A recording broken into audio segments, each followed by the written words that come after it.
One other question I have for you is we were both, Eve and I were both talking about how difficult it is also to know whether or not a recruiter is legitimate or not as well. Yeah. And how is that affecting you as a recruiter?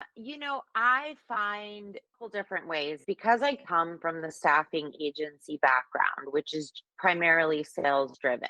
Recruiters have historically had bad reputation for being pushed by the company to drive filling candidates like it's volume over quality. And Mm. Yeah.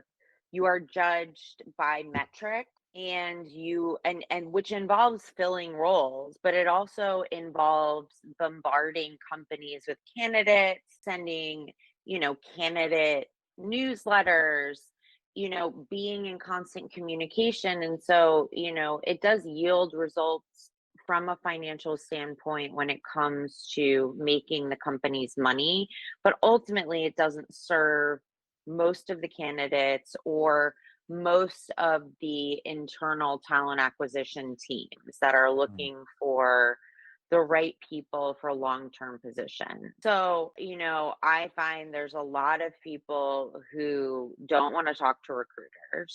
Also, if you are working for a staffing agency or a boutique agency, they are working on commission and it does affect the candidate. That is the core of their business.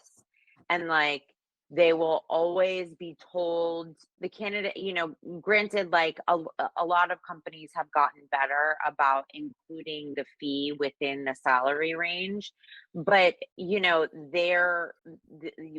we're trained within a staffing agency environment to tell you that that's not true, which is just like pure gaslighting. Hmm. So, at the very least, you're making a connection, but it's not serving you as well, from a salary standpoint, because they are making money off of that. So that's also a negative towards recruiters where it can be a volume thing. There are times also when you have people who are junior recruiters or don't really know and they're just spreading a really wide net. And again, it's a volume thing, you know, and then you also have, there's like the complete scam side of things where people Hmm. are straight up fishing for your information.